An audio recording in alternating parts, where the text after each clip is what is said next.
자, 안녕하세요.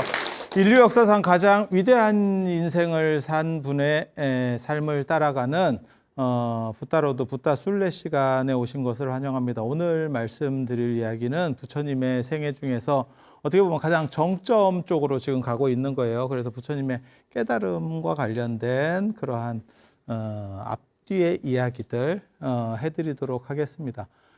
지난 시간에 그런 말씀 잠깐 드렸는데, 이제 수자타 우유죽, 수자타라고 하는 목동의 딸, 목장주 딸이 고행을 포기하고 지련선화에서 목욕하고 나와서 나무 밑에 앉아 계신 부처님께 우유죽, 유미죽이라고도 하고 우유에다가 쌀 넣어가지고 이렇게 끓이는 그런 죽이에요. 그래서 그 죽을 드시면서 이제 좀 체력을 회복하고, 상당 기간이 있었던 것 같아요. 한 번만에 계속 굶던 분이 한 번만에 체력이 회복되겠어요. 그리고 수행이든 뭐든 저도 그렇게 생각합니다. 체력이 어느 정도는 돼야 돼요.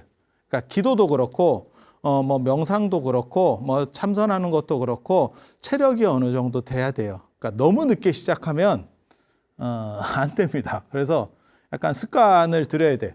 그러니까 근데 사람들이 무슨 생각하냐면 이런 정신훈련은 나이 먹어서 해도 되는 거 아니냐 이렇게 생각하는데, 공부랑 똑같습니다. 그러니까 제가 다른 사람보다 그래도 논문을 더 많이 쓸 수 있는 거는 제가 워낙 젊어서부터 그런 훈련을, 반복적인 훈련을 계속 받아왔기 때문에 그래요. 아마 그거는 똑같을 거예요. 그러니까 황영조 선수가 은퇴하신 지 오래됐어도 마라톤을 뛰면 일반인으로서는 뭐 게임도 안 되겠지. 뭐 그렇다고 프로 선수만큼 지금 당신이 하실 수 있느냐? 그런 건 아니겠지. 하지만 해온 세월이 있으니까 그렇지 않을까? 그런 거 비슷하다고 생각하시면 돼요. 그래서 미리미리 준비를 해야 돼요. 그래서 제가 늘상 얘기할 때 공부하고 답사하고 기도하라라고 하는 거를 제가 이렇게 어떻게 보면 상징적 프레이즈 마크로 그렇게 캐치프레이즈로 쓰고 있는데, 그게 필요하다고 생각합니다. 그래서 공부가 사람을 삶을 통해서 행복 범위를 넓혀줘요. 그러니까 공부가 머리가 아프다가 아니고 즐김에 대한 공부, 단순히 조금 더 알아서 뭔가 삶이 바뀌느냐 이렇게 말씀하시는 분도 있는데, 삶이 풍부해집니다. 무언가를 알게 되면 좀 더 풍부해져. 그리고 어떤 분은 그렇게 얘기해요. 그렇게 공부해봐야 조금 지나면 까먹는데, 다 까먹어요. 그러면 우리는 그걸 영원히 가지고 있을까? 아니, 그렇지 않아. 결국 그것은 반복하는 거예요. 오늘도 제가 사실 승가대에서 수업하다가 갑자기 정약용 이야기를 하게 됐는데 일표이서가 생각이 잘 안 나는 거예요. 그래서 이렇게 딱 그게 이제 흠음심서, 목민심서, 그 다음에 경세유표 이렇게 가는 거거든요. 그러면 그럴 때 한 번 더 찾아보는 거예요. 그거 제가 고등학교 때 외운 거예요. 그런데 안 쓰다 보니까 제가 여러분이 잘 모르셔서 그럴 건데, 제가 유교를 한 10년 이상 가르쳤어요. 그래서 유교에 대해서 제가 아는 소리를 하는 거거든요. 유교도 한 10년 이상 가르쳤어. 그래서 그런데 한 글쎄 2010년 정도쯤부터, 그러니까 한 15년 됐지, 유교를 가르친 적이 없어요. 그러니까 유교책을 안 보게 돼. 그래서 오락가락 하는 거예요, 사람이. 그거를 주기적으로 가르치는 거 굉장히 중요해요. 왜냐하면 그러면 안 까먹거든요, 외운 게. 근데 뭐 오래 안 하면 까먹겠지. 그런 분이 있잖아요. 예전에 그게 맞는지 안 맞는지 정확하게 모르겠는데, 외국에서 오신 분이 한국에서 오래 살았는데 나중에 그거 영어로 어떻게 하냐 이렇게 물어보는 경우가 있어. 지도 까먹어가지고 모국어인데 아니 그럴 수 있다라고 생각합니다. 왜? 우리도 머릿속에서 뱅뱅뱅 돌기만 하고 이미지는 나오는데 이게 잘 안 되는 경우들이 있거든요. 그래서 미리미리 그걸 쌓아가는 게 굉장히 중요해요. 그래서 수행이나 행복도 훈련이다, 내가 그런 얘기를 좀 합니다. 그리고 그런 훈련적인 것들이 안 갖춰지면 나중에 체력이나 이런 것들이 연세가 드셔서 떨어지게 되면 속절없이 무너집니다. 속절없이 무너져요, 진짜. 그래서 시간이 될 때 계속 반복적 훈련들을 하고, 그리고 훈련은 딴 거 없어요. 단순 반복에서 시작하는 거예요. 그리고 공부도 그렇게 하는 거예요. 그리고 그 공부를 통해서 조금 더 삶이 풍요로워져. 왜? 주소 듣고 아는 게 있으면 그것이 연결되면서 또 다른 것들을 이렇게 불러와요. 아무것도 안 하고 이렇게 있잖아요. 그러면 점점 그 영역이 줄어들어요. 그래서 계속해서 무언가 노력하고, 그리고 비우는 게 좋다라고 말하는데 채운 사람만 비우는 겁니다. 처음부터 비워져 있는 것은 비우는 게 아닙니다. 그리고 단순하게 살고 생각을 덜어내고 동물입니다. 동물적 삶입니다. 그것을 피해서 인류가 진화한 거예요. 그래서 언제나 움직이고 활력 있게 하고, 그리고 뭐 자연에 가서 살아야지. 저는 자연주의 별로 안 좋아합니다. 그래서 자연에 가서 살던 거는 원시 시대부터 우리 했었던 거고, 그것을 벗어난 게 문명입니다. 그래서 인간은 인간끼리 문명 안에서 살아야 되고, 절은 왜 그렇습니까? 왜 산에 있습니까? 불교가 잘 나가던 시절에 산에 없었습니다. 다 도시에 있었고, 도시가 포화된 상태로 산까지 간 거고, 그러다 숭유 억불이 되면서 도시 안에 게 털리면서 산만 남은 겁니다. 그게 산의 게 원판이 아닙니다. 부처님께서 분명히 그렇게 말씀하세요. 율장의 건도부, 사분율의 건도부나 이런 데 보면 뭐라고 나오냐면 방사건도라는 게 있습니다. 방사건도. 어디다 절을 지어야 될까? 도시에서 멀지도 가깝지도 않은 곳이라고 규정을 해놨어요. 그래서 막 산속에 어디 뭘 해라. 탁발하는 집단이 산속에 있으면 내려와서 이게 자체가 안 됩니다. 그래서 그렇게 되는 거 아니에요. 불교가 인도에서부터 우리나라까지 오면서 사실은 지금까지 유지되는 거, 가장 대표적인 거 헤어스타일입니다. 그 외에는 거의 다 변했어. 다 변했어. 그래서 제가 그 얘기 하잖아. 인도에는 하복밖에 없었는데 동아시아로 와서는 하복이 제대로 된 게 없다. 왜? 여름에도 긴팔. 되게 더워요. 제가 늘상 그렇게 얘기했지. 아니 이게 도대체 맞는 거냐? 부처님은 어깨를 까고 댕겼는데 반팔도 아니고 긴 팔을 2겹씩 막 이렇게 입어가지고 땀 삐질삐질 흘리고 환자같이. 그리고 생각도 안 나. 왜? 요리 차가지고 머리가 돌아가나. 열차면 아무 생각 안 나. 진짜 사우나에서 뭐 대단한 생각 해봐. 생각나나? 생각 안 나. 그래서 이게 도대체 뭔가 싶고, 또 뭐가 있냐면 원래는 탁발이에요. 그러니까 절에서 밥을 안 해먹고 이게 신도들에게 조달받아 먹는, 어떻게 보면 도움을 받고, 그게 등가 교환이에요. 그러니까는 그쪽에서는 물질을 주고 우리는 거기에 맞는 정신적 가치, 그러니까 수행력으로 무언가를 해주든지, 아니면 법을 설해 주든지 가르침을 주든지, 정할 게 없는 사람은 축원이라도 해주는 겁니다. 잘 되라고. 그렇게 하도록 룰이 되어 있어요. 그래서 물질과 정신의 등가 교환이라고 하는 거고, 등가 교환이기 때문에 고맙습니다를 안 하는 겁니다. 일방 교환이, 일방적으로 받는 거면 고맙습니다를 하는 거야. 그러니까 여러분도 그런 거 있잖아. 우리가 부동산 거래를 해. 근데 정상적인 가격을 주고 사는 거야. 그럼 수고했습니다지 고맙습니다가 아니에요. 고맙습니다는 그냥 받을 때 위 쪽에 있는 사람에게 밑에 쪽에 있는 사람이 받은 사람이 고맙습니다를 하는 거고, 근데 인도 사람들은 그중에서 정신이 우위라고 생각했기 때문에 주는 사람이 고맙습니다를 하는 구조가 나타나는 겁니다.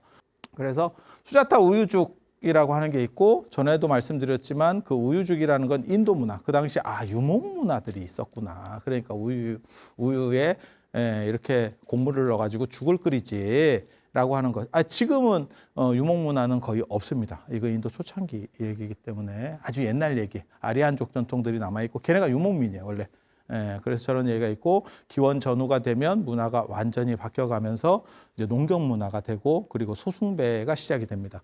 소를 금지식으로 만들어서, 소가 트랙터거든 요즘으로 말하면. 그러니까 함부로 못 잡아먹게 해서 농업 생산량을 늘려야지. 그건 조선에서도 그대로 있었던 풍습입니다. 그래서 소는 함부로 못 잡아먹겠지. 돼지하고 소가 굉장히 많이 다릅니다. 지금은 노동이라고 하는 개념은 없고, 그냥 어떻게 보면 식재료의 개념, 이게 소나 돼지한테는 좀 미안한 얘기인데, 그 식재료, 생물을 식재료라고 한다고 표현하는 게 좀 그렇긴 한데, 지금은 어떻게 보면 그런 쪽으로 많이 있잖아요. 근데 예전에는 대하는 게 굉장히 달라요. 소는 농업 생산력을 높여주는 게 있고 돼지는 트랙터 기능이 없습니다. 돼지는 트랙터 기능이 없습니다. 그리고 소는 풀을 먹어요.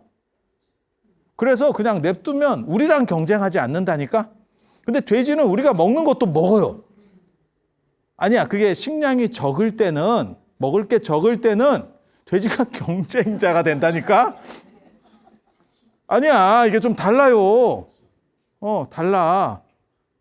그래서 돼지를 좀 안 좋게 보는 문화들이 있어요. 전 세계적으로. 소는 긍정적으로 보는 문화가 있고, 그러니까 인도에서도 소는 숭배해도 돼지 숭배한다 이런 얘기 못 들어봤잖아. 이런 돼지. 아니야, 그런 거예요, 진짜. 진짜. 그래서 돼지는 진짜 어떻게 보면 식용 중심의 가축이고, 소는 농업 생산도 하고, 그 다음에 식용도 하는, 그래서 소가 더 우대되는 가축이에요. 아니, 그냥 생각해보면 그렇잖아. 그리고 소는 풀어놓으면 풀을 먹으니까 우리 먹을 걸 양보할 필요도 없는 거고, 돼지는 뭐 아무거나 다 돼지 이렇게 아니 그렇잖아. 아니 다르다니까. 그러니까 지금 생각을 할 때는 먹을 게 많으니까 그 잔반 처리하는 거 아닙니까? 70년대 잔반 없다. 잔반 없다. 보릿고개가 있다. 보릿고개가 잔반이 아니고 나무 껍질을 벗겨 먹는 상황에서 무슨 놈의 잔반이에요. 안 돼요. 그래서 여기서 우유죽을 드시면서 체력을 회복한 거야. 이 얘기는 뭐냐? 그 당시에 유목문화가 생각보다 보편적이었기 때문에 이런 우유죽도 나오지만 그걸 먹는 것도 부담이 없었구나 라는 걸 알 수 있는 대목들이에요. 그러니까 이게 퍼즐이라니까. 공부가 재밌는 게 약간 그 퍼즐 맞추기가 똑같아요. 그래서 단서들을 하나씩 가지고 막 생각을 하면서 이걸 연결해 가는 거예요. 그 재미 되게 있다. 그런 재미 평생 모르고 살았지. 그런 재미가 있어. 인생에 마치 탐정이 된 듯한 되게 재밌어. 그래서 이렇게 앉아가지고 막 이런저런 궁리를 하고 있으면 그게 이렇게 착착착착 연결되면서 하나의 그림이 맞춰져. 그런 세상이 있습니다. 그런 세상이 있습니다. 마치 뭐 VR 안경 끼고 뭐 하듯이 그런 세상이 있어. 그래서 여기서 체력을 회복하고 전정각산. 정각, 깨달음을 얻기 위해서 올라간 산인데 깨달음 전에 올라간 산이라는 뜻이거든요. 그 유명한 사건입니다. 이 산이 아닌가 봐.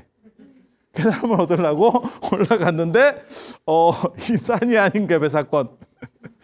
되게 웃겨요. 이게 뭔가 싶은. 그리고 나서 붓다가야라고 하는데 가셔요. 근데 이 동네가 가야라는 지역이에요. 가야는 상두라고 하는 지역입니다. 코끼리 대가리.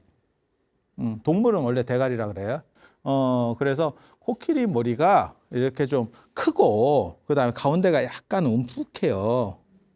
코끼리 생각해봐. 코끼리. 그래서 그런 식의 지형인가 봐요. 그렇대. 저도 잘 몰라. 이 가야라는 큰 지역이 있는 거예요. 이 가야가. 그리고 이게 코끼리 머리고,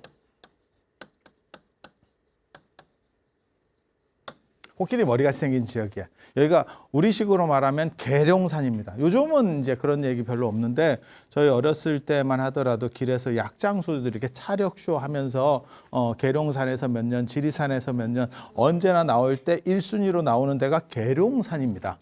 그래서 여기가 그렇게 종교, 철학 이런 사람들이 막 모여 있는데요. 그래서 부처님도 아마 그래서 저쪽 가야로 가셨을 거다라고 생각하고, 이 가야가 우리나라 고대 국가 가야랑 통한다라는 썰이 있어, 썰이. 예. 그리고 저 가야랑 지명이 비슷한 데를, 형태가 비슷한 데를 찾은 게 가야산입니다. 가야산 어디냐면 해인사. 가야산 해인사. 그리고 저거를 번역하면 코끼리 머리 상두라 그랬잖아. 그래서 오대산에는 북대가 상두봉. 상두봉. 상두라고 하는 뜻에 뭐가 있냐면 지형적으로는 이렇게 약간 분지라고 하기는 그렇고 약간 올라갔는데 이렇게 약간 꺼진 것 같은 그런 지형이고, 또 상두가 의미하는 게 뭐냐면 가장 존귀한이라는 뜻도 돼요. 동물 중에서 코끼리가 의젓하고 세니까 그 중에서 머리라고 하면 가장 어떻게 보면 대표적인 뛰어난 이런 의미로도 되는 거예요. 그래서 오대산 월정사에 있는 오대산 같은 데는 북대가 제일 높거든. 그러니까 상두 으뜸이에요. 대장이에요. 이렇게. 예. 거기를 상왕봉이라 그래요. 정확하게는 상왕봉. 그리고 그 상왕 코끼리 왕이고 그 맨 위에를 상두라는 개념으로 생각하는 거예요. 그래서 북대 선원을 상왕선원 이렇게 저희 스님이 기회 있을 때마다 오대산 얘기하라고 이렇게 사주를 자꾸 해가지고 가야산까지 그냥 해인사까지만 해도 될 건데 계속 하고 있습니다. 그래서 고대국가 가야가 여기서 나왔다라는 썰도 있어요. 왜냐하면 허왕옥이 인도 쪽에서 오는 분이기 때문에 아니야 진짜야. 예, 진짜야. 이게 규정하기가 쉽지가 않아요. 하도 오래돼서 이게 어디가 원형이냐가 쉽지 않아. 그래서 그렇게 가야. 그리고 거기는 종교나 이런 사람들이 굉장히 많이 있었다. 종교인이나 철학자들 되게 많이 있었다. 그리고 부처님께서 그걸로 가시는 거예요. 그래서 바라문 가야가 있고 붓다 가야가 있어요. 이 가야 지역이 원래 큰데 거기에 바라문들이 원래 그 종교가 바라문이 큰 종교니까 그 바라문들이 살고 있었던 가야가 있어. 근데 그 중에 일부에 부처님이 들어가셔가지고 깨달음을 얻으니까 거기를 붓다 가야, 부처님의 가야라고 잘라주는 거예요. 불화받았지. 예, 불화받았지. 예, 그렇게. 그래서 가야라는 지역이 있는 거예요.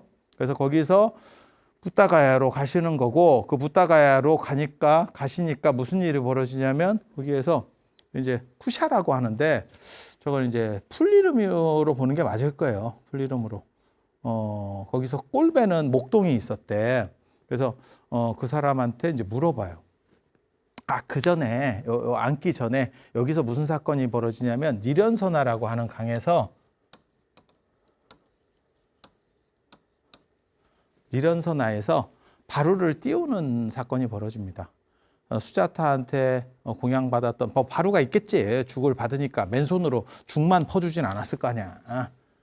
그죠? 그러니까 바루가 있잖아. 그래서 맨 마지막에 이제 목욕하실 때 그 바루를 저 니련선화에서 띄워요. 딱 띄우면서 하시는 말씀이 뭐냐면 내 깨달음이 머지 않았다면, 굉장히 좀 슬픈 대목입니다. 나의 깨달음이 당신은 지금 깨달음을 얻을지 뭘지 몰라. 우리는 결과에서 보니까 그런 거고, 만약 내 깨달음이 오래지 않다면, 그러니까 조금 너무 뒤에 나오는 게 아니고 내가 지금 깨달음으로부터 오래지 않은 시점에 존재한다면 이 바루는 물살을 거슬러 갈 것이다. 바루를 딱 띄워. 그러니까 나무 바루인가 봐. 쇠바루 같으면 좀 가다가 푹 해버리고. 바루의 진료는 나무, 그 다음에 질그릇, 초벌구이한 질그릇입니다. 토기. 예, 그 다음에 쇠거든요. 그리고 나중에 불교에서는 목바루는 금지됐습니다. 그런 얘기 나중에 해드릴게요. 그래서 그렇게 해서 딱 띄우니까 이 바루가 물살을 거슬러서 위로 올라갔대. 그러니까 부처님이 그걸 보고 너무너무 좋아하셨대. 그만큼 약했다는 거예요. 부처님 평생에 감정 표현이 별로 없어요. 그래서 재밌는 분은 아닙니다. 같이 살면 제가 전에 그 얘기 안 해드렸나? 나 그 얘기 듣고 진짜 좀 세상에 이런 사람도 있구나. 과묵한 남편 이야기. 과묵한 남편 이야기. 너무너무 과묵하고 별로 뭐 이렇다 저렇다 의사 표현이 없대. 주면 주는 대로 먹고 대화도 별로 없고 그냥 경상도 성골 남성. 아무 얘기 좋은지 싫은지 죽은 나무 토막 같이 이렇게 그냥 사는 거요. 그러다가 나중에 남편이 안 들어왔고 전화를 했더니 미국 출장 나왔다. 근데 출장이 아니고 파견 근무를 나갔어요. 이 사람이 1년짜리 파견 근무를 나갔는데 마누라한테 말을 안 하고 갔어. 말을 안 하고 갔어. 그래서 전화하고 알았대. 이걸 계속 살아야 되나요? 그냥 과묵한 걸로 봐야 되나요? 아니면 이게, 동거인이라도 그 정도면 말을 하고 갈 것 같은데, 아니면 신세대일 수도 있다는 생각이 있어. 너무너무 자유롭게, 그렇게 할 수도 있고. 그렇게. 그래서, 되게 불안했던 거예요. 너무너무 불안했던 거예요. 그래서 그 바루를 띄우고 되게 좋아하고. 그러니까 부처님이 재밌는 분이라는 생각은 별로 안 해. 재밌으려면 약간 감정적이고 막 이렇게 해야 돼. 그리고 제가 제일 좋아하는 사람이 누구냐면 말 이쁘게 하는 사람. 저는 재밌게 말하려고 하다가 말을 약간 밉게 하는 스타일이거든.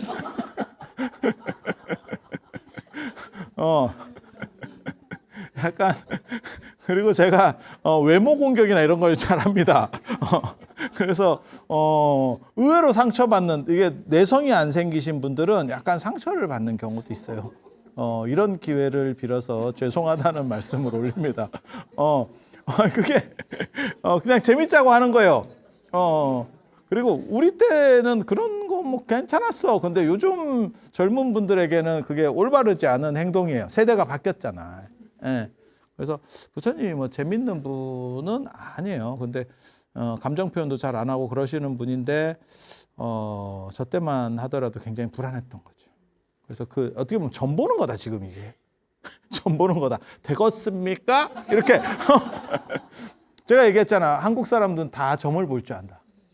제가 예전에 그 얘기 해줬는데 어떤 점을 봅니까? 이렇게 해가지고 이렇게 하면 여기 가위바위보가 보여요. 가위바위보가 보여요. 그래서 상징 해석이라고 하는 겁니다. 서양에 커피점이 있다면 우리는 이렇게 해서 모든 사람이 점쟁이가 돼. 이거 아니면 이겁니다.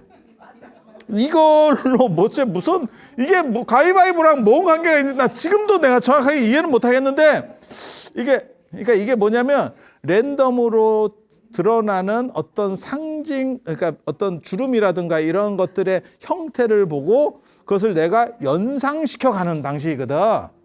이거 점에서 굉장히 약간 미개한 점에서 많이 나오는 거예요.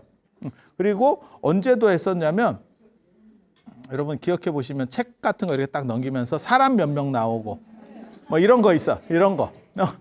그런 거. 그래서 지금 이게 이 어른이 지금 불안하신 거예요. 그리고 그 밥그릇이 쉽게 말해서 바루가 그게 나중에 물살을 거슬러 올라가다가 밑으로 가라앉으면서 그게 무찰린다 용왕에게 갔어. 그래서 인도 가면 그 무찰린다 용왕한테 그 바루가 있어요. 무찰린다 용왕 만날 수 있습니다. 인도에 가면 부다가에 가면 거기 무찰린다 연못이 있어. 연못이 그쪽에 어디 살고 있어요. 그래서 상도 있어. 상도. 나중에 제가 부다가야 쪽 하면 그 사진으로 보여드릴게.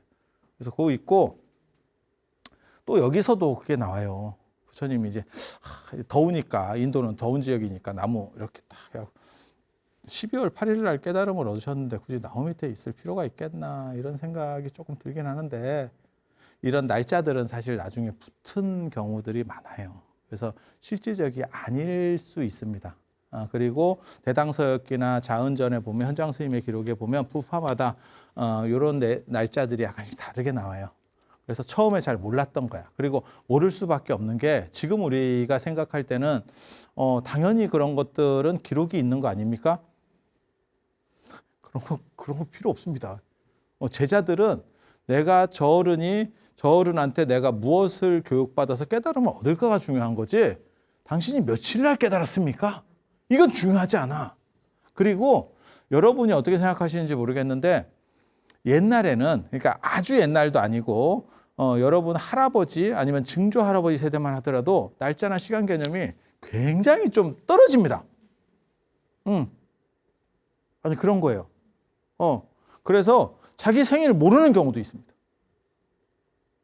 자기 생일을 뭐 자기가 태어날 때 달력 봐야지. 왜 안 봤어?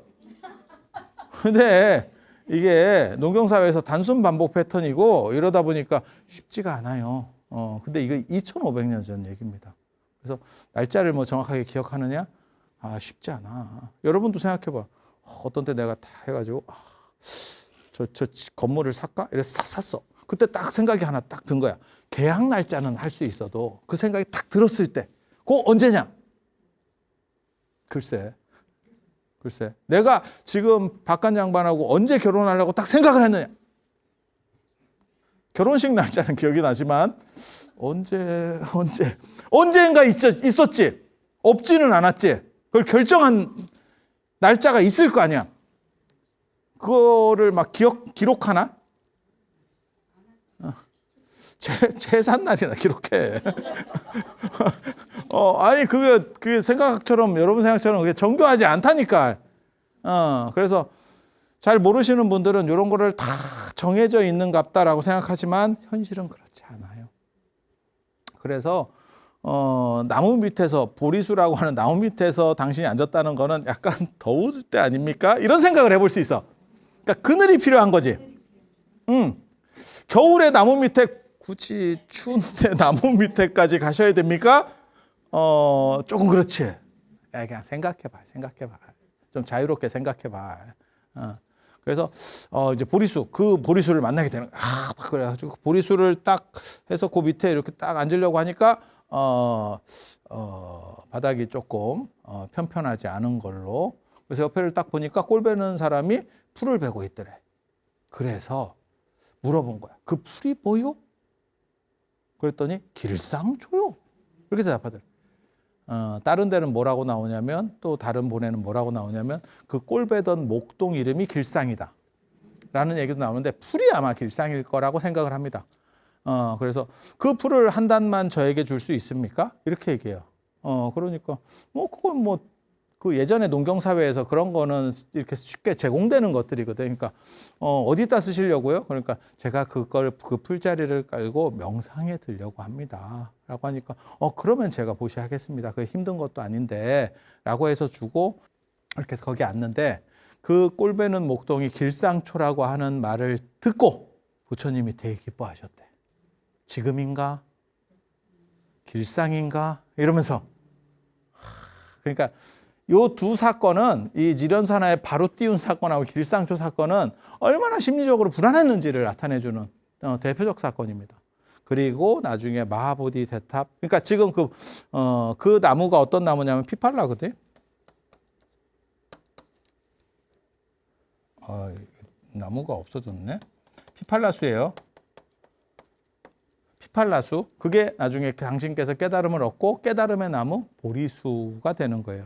그러니까 만약에 제가 소나무 밑에서 깨달음을 얻으면 소나무라고 하는 이름이 있고 이제 그게 깨달음의 나무 보리수 이렇게 별칭이 붙는 거예요. 그러니까 보리수라고 하는 나무는 없어요. 그건 그냥 별명인 거예요. 별명.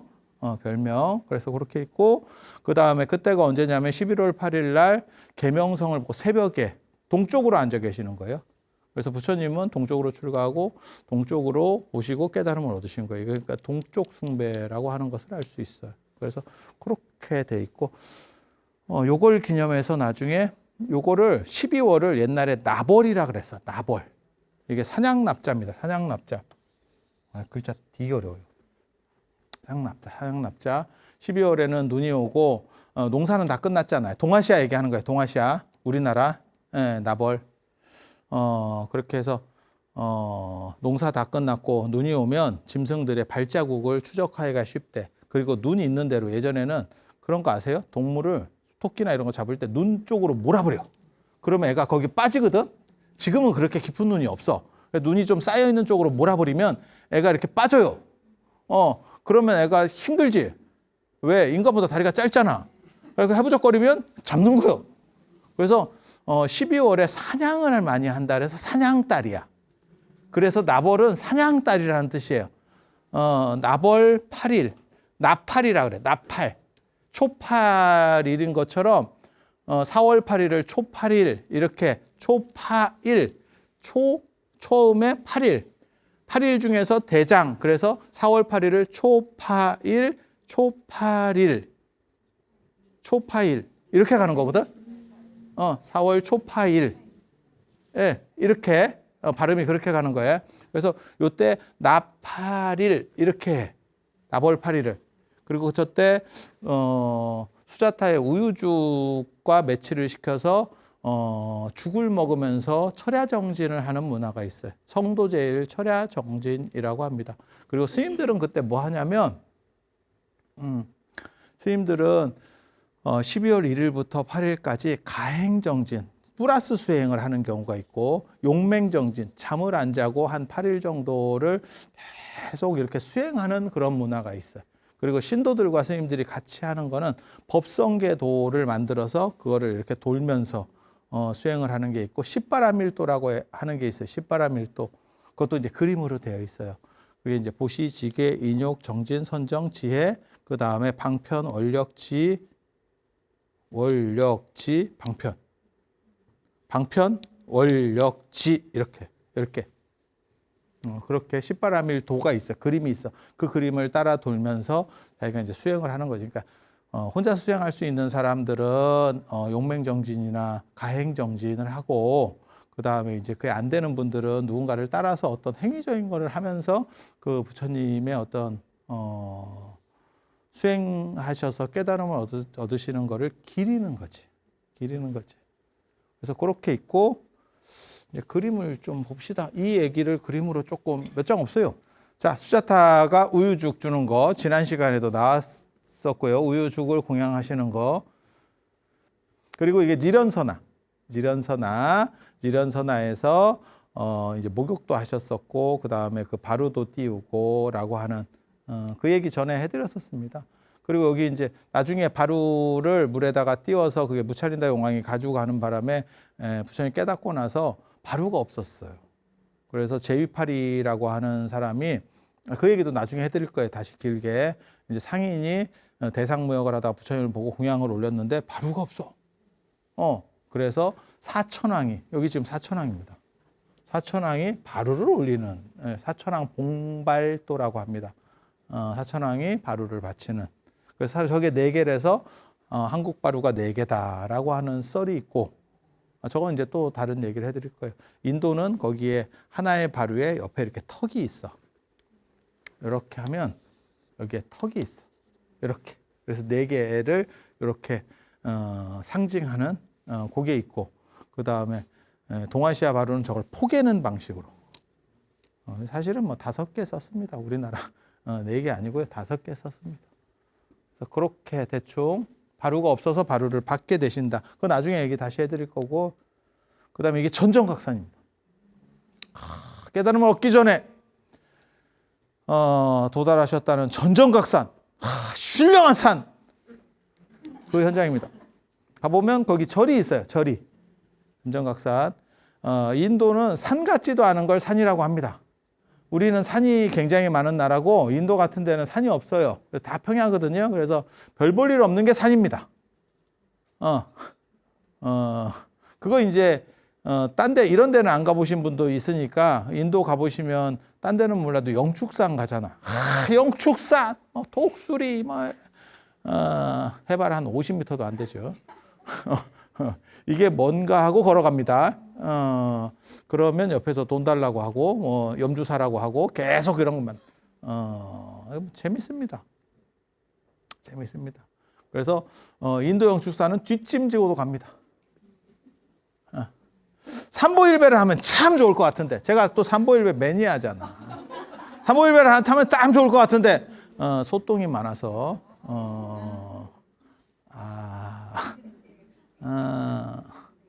소똥에 이제 이마 좀 한번 박아보고 소똥 개똥 막에 없어도 흔적이 이렇게 막 우리 그 보도블록에 껌 있듯이 막 이따시만한 걸로 막 자국이 막 한번 추천드립니다. 원하시면 추천드립니다. 제가 이번에 월정사에 삼보일배 하니까 그 되게 제가 장담하는데 삼보일배는 안 힘듭니다. 왜? 막상 하는 사람은 안 힘들고 보는 사람은 힘든 게 삼보일배예요. 하는 사람은 안 힘듭니다. 근데 안 해본 사람들이 자꾸 힘들다고 생각을 해. 근데 해보면 그 신심이라는 게 증장되기 때문에 굉장히 좋아요. 그걸 안 해본 사람은 진짜 몰라. 그리고 놀랍게도 제가 늘상 하는 얘기 있어요. 체력 소모가 굉장히 적습니다. 요번에도 한 500배 정도 한 것 같은데 데미지는 한 108배 정도 한 느낌? 500배를 그냥 법당에서 하잖아요. 일주일 이상 갑니다. 한 열흘 정도 갑니다. 안 하다가. 그냥 한 방에 500배 때리잖아요. 진짜 한 열흘 정도 이게 쫙 땡깁니다. 그래서 계단 같은 데 가면 이러면서 아니야 있어요. 108배 하면 108배도 이게 땡기거든요. 근데 108배는 연속으로 계속 매일 108배를 하면 한 3일 정도 되면 풀려요. 해보신 분은 다 아셔. 저도 제가 이렇게 보여서 그렇지 저도 그런 것 좀 했었습니다. 과거형이긴 한데 했었어. 그런데 막상 삼보일배를 하면 체력 소모는 훨씬 적어요.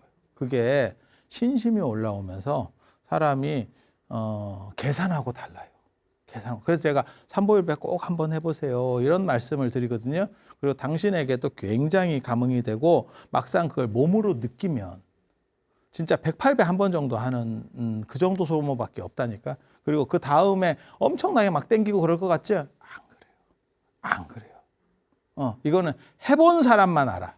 안 해본 사람은 에이, 설마 이러거든. 안 그래요.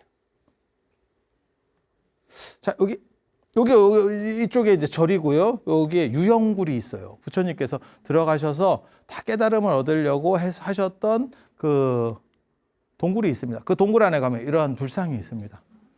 그래서 거기서 부처님께서 깨달음을 얻으시려고 딱 하고 저기 이제 티베트 사원이 있는데 그래서 저기 버터초를 너무 많이 켜가지고 동굴 안이 시커매진 거예요. 유영굴이라고 하는 데인데 그래서 잘 안 보여. 그래서 저기 진짜 조심해야 돼. 안 그러면 옷에 막 껌댕이 묻어요. 진짜 조심해야 되는데 거기서 부처님이 깨달음을 딱 얻으시려 했다가 이거 아닌가 보다. 이 산이 아닌가 봐. 딱 나가려고 딱 하니까 뒤에서 잠깐만 이런 목소리가 들리더래. 그 동굴에 용이 있었어. 용이. 그래서 부처님한테 뭐라고 말씀을 드리냐면 내가 용으로서 그러니까 이제 킹코브라거든요. 그래서 내가 자꾸 독한 마음 일고 사람들을 해치려고 하는 생각이 자꾸 내가 분노 조절 장애인데 부처님이 여기 계시니까 내가 그거를 잘 다스릴 수 있는데 부처님이 가시면 내가 어떻게 폭주할지 모르겠습니다. 이렇게 얘기해. 그래서 저를 위해서 뭔가 좀 방편을 남겨주세요. 그랬더니 부처님께서 여기다가 그림자를 남겼다라고 하는. 그래서 유영굴이야. 그림자가 있는 굴. 그래서 요걸 요렇게 보고 요렇게 보면 부처님 모습이 보여. 부처님 모습이 보여. 인도에 그런 유영굴이 몇 개가 있습니다.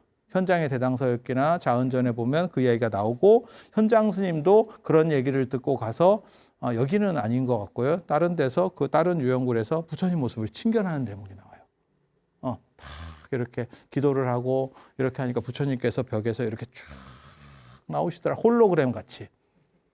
그런 얘기가 나와. 그래서 제가 여기서 가서 그 얘기를 알고 있기 때문에 보려고 그랬지. 이놈들이 껌댕을 얼마나 많이 해놨는지 안 보여. 안 보여. 그래서 제가 신심이 있어서 보려고 했으나 환경적 어려움으로 인하여 껌댕 때문에 안 보이는 걸로. 그래서 그 독룡에게 독한 용에게 그림자를 남기시고 떠나서 가신 데가 붓다가야. 그렇게 되겠습니다. 그래서 오늘 이 정도 말씀드리고 다음 시간에는 부처님이 어떻게 깨달음을 얻는지와 관련된 내용 해드릴 수 있도록 하겠습니다. 그게 팔상도의 수화항마상에 나와. 그래서 그 그림들을 보면서 말씀 올리도록 하겠습니다. 자, 들어서 감사합니다.